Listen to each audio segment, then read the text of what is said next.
What's happening, guys? James Blonde here with MMOHuts.com, trying something a little bit new with this video. I recently picked up the fairly new Vengeance K95 gaming keyboard from Corsair, and I don't typically get new peripherals very often, but I needed a new keyboard, and this is one that I was particularly looking into, so I figured I'd show you guys just how I put it to good use for my purposes in gaming as well as working on the site. So, first things first, the K95 is the next generation over the previous K90, which wasn't entirely mechanical throughout. Now with the K95, every single key is mechanical, even the function keys, using Cherry MX red key switches, so you get that super quick reaction time even if you're barely compressing the keys. Before I picked up the K95, I used an older Razer Black Widow Ultimate, which is still a good keyboard, but it used the Cherry MX blue key switches, at least the one from 2010 that I had did, which have a clicky feel to them, opposed to the Cherry MX reds having a more compression type feel. With no click, it's just the feeling of the switch hitting the base of the keyboard. And that makes the K95 a lot quieter for those who like to do live gaming commentary and have extra sensitive mics, kind of like I do. Now, one thing you'll notice is that the K95 has a design feature that is a lot different than your typical gaming keyboards. You'll notice that it has a fairly large gap underneath the keycap, making it really easy to take off the keys if you need to. Or I think I'm going to like it for cleaning purposes. That's actually what I thought when I saw the pictures of it at first. And if anything, it allows the backlit keys to be have a little bit more ambience. It kind of gives it a cool look. The other feature that made me make the upgrade is the 18G keys over here on the side. These are perfect for not only macros in games, but also shortcut macros for just everyday work on the sites. Things like select all, copy, paste, bold, or whatever. If I've got a line of script that I've got to enter a lot of times on the profiles, for example, on MMOHuts.com, it's really easy to make that macro. And that's probably my favorite part of this keyboard, is how quick and easy it is to make a macro. And beyond that, this keyboard has individual backlit keys, so you can basically label out what keys you have macroed out already for each of the three profiles. For example, here I've got my keyboard set up for Black Gold Online, one of the first looks that I did recently. I've got all the keys that I use and have macroed out individually backlit. These keys here are set up with macros that correspond to the Alt plus whatever number keys, as well as an easy access key that summons my mount. All the other keys here are the ones that I use for menus, like B, opening my inventory, or C for my character screen. This is something that you typically do if you have a gaming keyboard, but lighting it up individually makes it a lot easier to remember. Now, just to show you how quick it is to set up a macro on this keyboard, I'll set up a macro to access this Path of Warrior menu here, for example, which is normally Shift and X.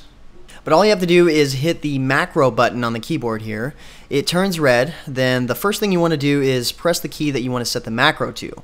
So let's use G14 for this one. And after you press the key, you want to go ahead with the macro, Shift and X. Then press the macro button again and you're done. Check it out.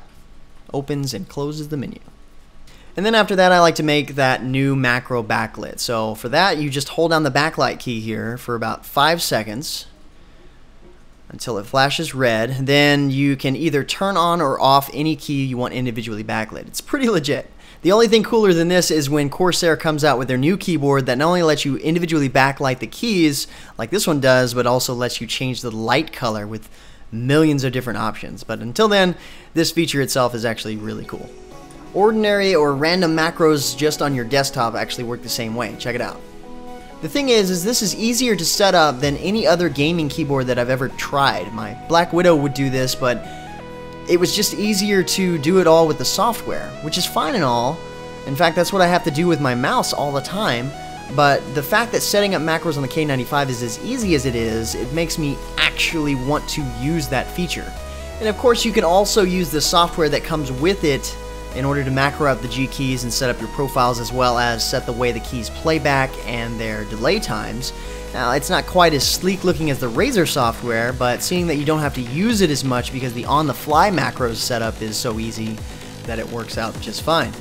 So these are the reasons that I was particularly interested in this keyboard. It does have plenty of other nice qualities that make it appealing to just about anyone.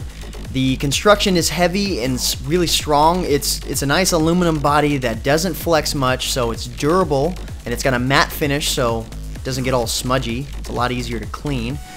It's got a really thick woven cable, and oh, this is cool too. It's got a blue USB plug on both of them here.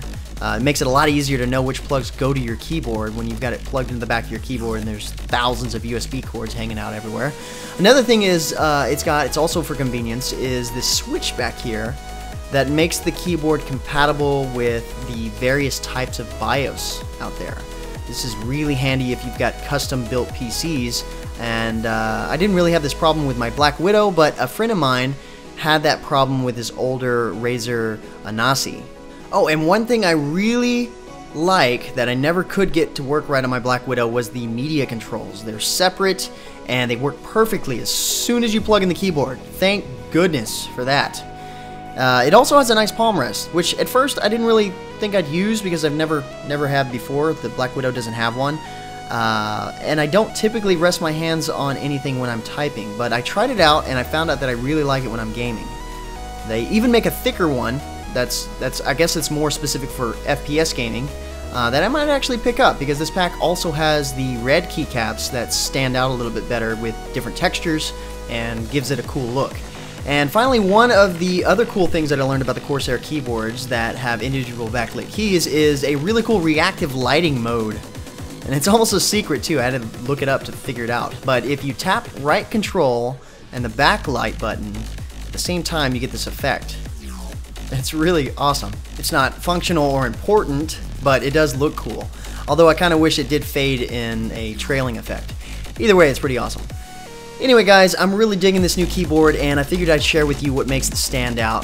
Hopefully you guys like this video. I figured I'd try something new, nothing more than that. I don't get any new hardware very often, but I thought I'd show you guys this one, seeing that I get a lot of questions regarding what I use on the MMOHuts Facebook all the time. So thanks for watching, guys. If you're looking for more information about the keyboard, I put a link to Corsair's website in the description below. But until next time, guys, that's going to be it for me. I'm James Blonde. See you out there, gamers.